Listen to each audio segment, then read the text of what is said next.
Hey guys, welcome back to the channel. On this episode, I'm going to put the new U-joint. I've already taken the old U-joints out of the drive shaft. That way I can make sure I get the right size, since I didn't know what the application was. But come to find out,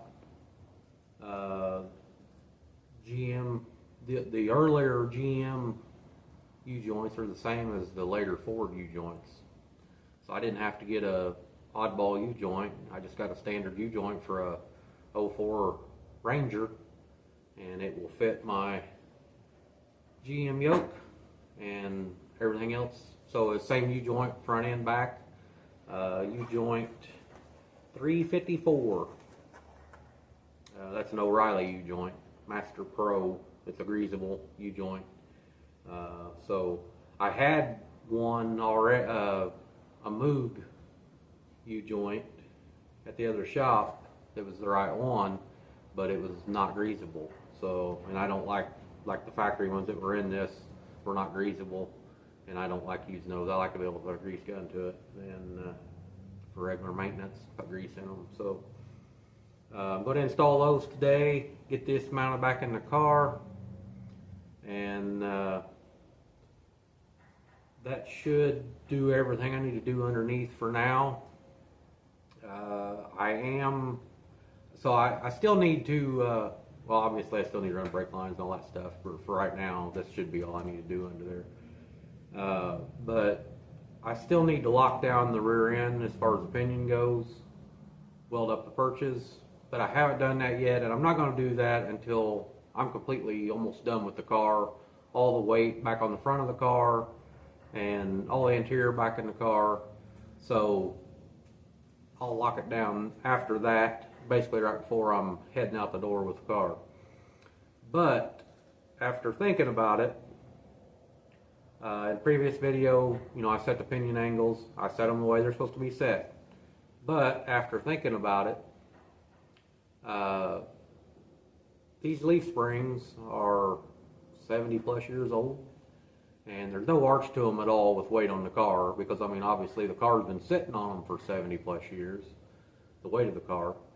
So they're basically just flat, and I've showed you that in the video. So obviously they're wore out because they have no arch, and so you got to take that into consideration, and you got to think that, okay, so on acceleration, those springs are going to wrap. I mean, most of them's going to wrap anyway, but especially when you got wore out springs. So I think what I'm going to do is when I do set the pinion, or when I do get ready to lock the pinion angle down, I think I'm going to move the pinion back to 0. I could even probably go down a little bit with it. And the reason I say that is, now I'm not going to be doing any burnouts or anything like this with this car. This car probably won't even break traction with this engine, just because of the weight of the car. But acceleration, take stop and go acceleration, and then kicking down to pass somebody or whatever.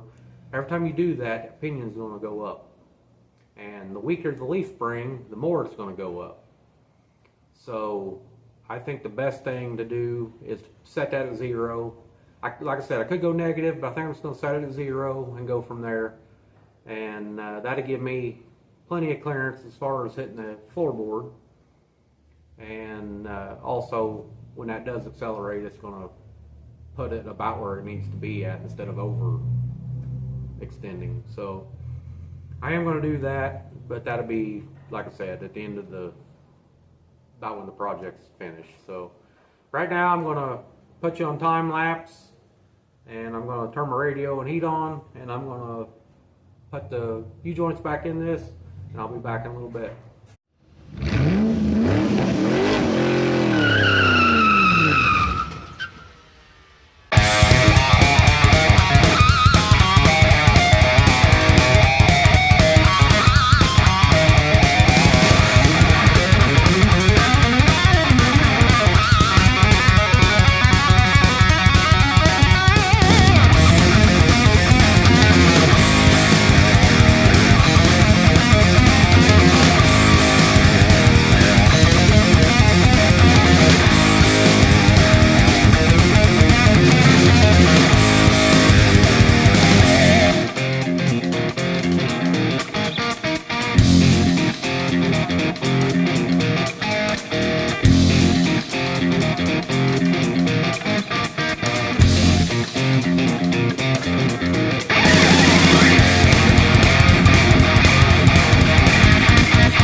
joints are in, drive shaft's in. We'll take you off the tripod here. So as you can see, this is what I was talking about as far as not having much distance with this offset rear end in here. I did move the engine over, which give me a little bit more clearance, and that'll probably be okay because I am going to, like I said, put that pinion down to 0, so that'll bring it down this way a little bit more. But if I have to cut this out, I can just come over here and notch it right there. It's not a big deal. I don't want to, but now would be the time to do it since I don't have any interior in the car. So I may do that just to be on the safe side, but I'm gonna put the pinion at 0, and I think that'll be fine. So if not, I'll take if I don't cut that out, I'll just put the interior back in it. Or take the interior back out, I should say, if I do need to cut it. So alright, so that's going to do it for that. Not sure where we're at yet on the video length. Like I said, I want to try to keep these videos under a half hour for you, so that'll definitely make it more enjoyable for you guys to watch. So I'm going to stop it right there, and if I add to it, you'll see it. If not, then this will be the end of the video. So thanks for watching. Please like and subscribe, and I'll see you on the next one. Alright, just about started working without you guys. So now I think we're rolling. Forgot to turn the camera back on.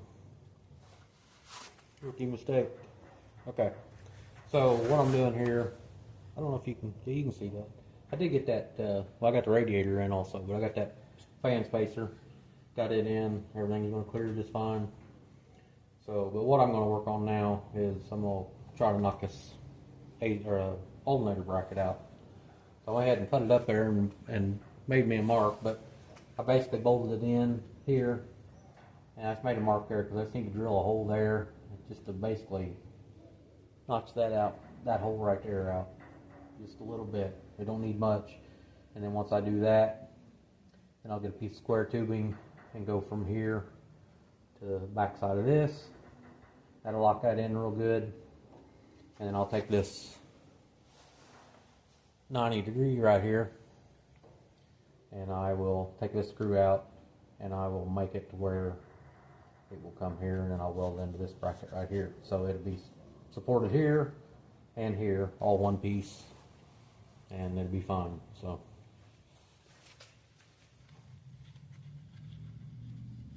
I'll probably speed you through a little bit of this and try to take you over as I'm doing stuff, but that's what I wanted to show you before I got going too crazy on it. Alright guys, so I got the brackets all cut and installed on the block, or on the front of the head. I've got this L bracket here bolted on. So all I'm going to do right now is I'm going to go ahead and spot weld all these brackets in place, and then I'll pull the bracket off and put it on the welding table. I'm going to use this round bar to space between the two brackets, and that'll work just fine. I thought about putting a gusset on there just to support that, but I think that's overkill. This is probably overkill enough, but I just want it on there just for. And then once I do that, I'll ground these sharp edges off. So I'm going to spot weld this in real quick, and then we'll go over to the workbench.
not pretty, but she's functional.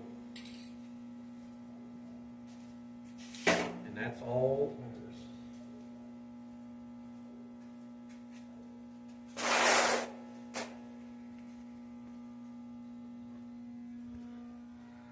Put you back over here.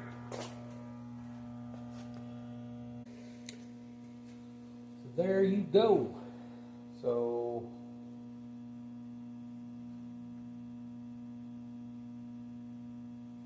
the thing about being a hot part, paint dries quick.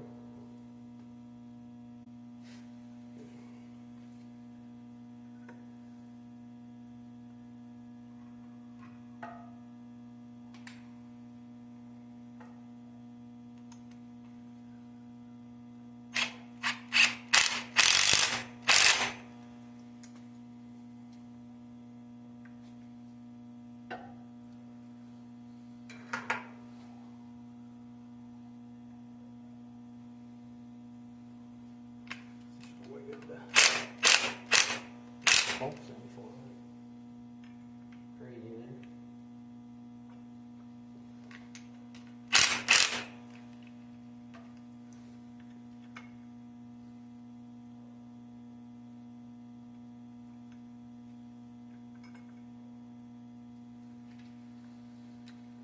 I think I got back out.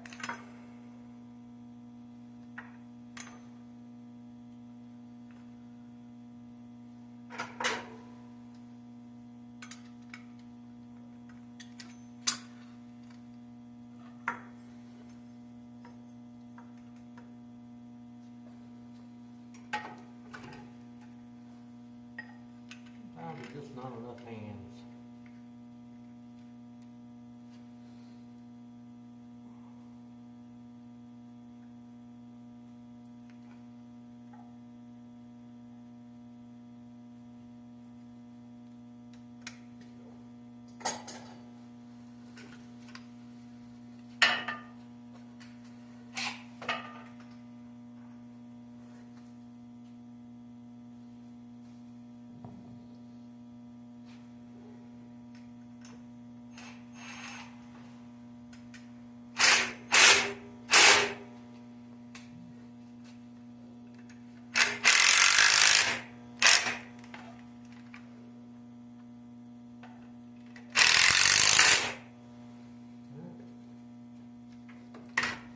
Back on.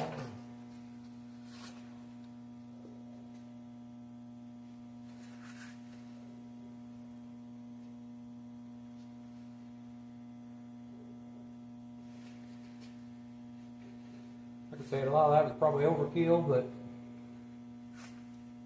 least it's on. It's still hot. So.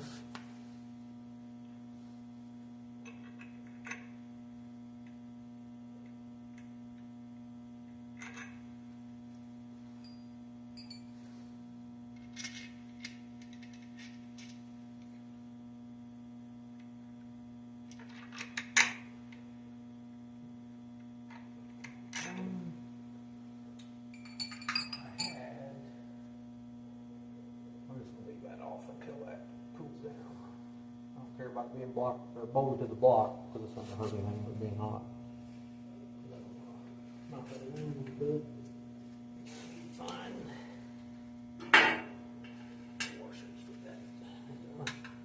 Alright, so like I said, I probably won't bolt that back on because there's nothing really keeping me from bolting it back on. It's not going to be in the way of anything. So once that cools down, I'll bolt that alternator back on. Alright guys, so that's going to do it for this video, definitely. So like I said earlier, please like and subscribe. That wasn't too bad of a job. Like I said, a lot of it was overkill, but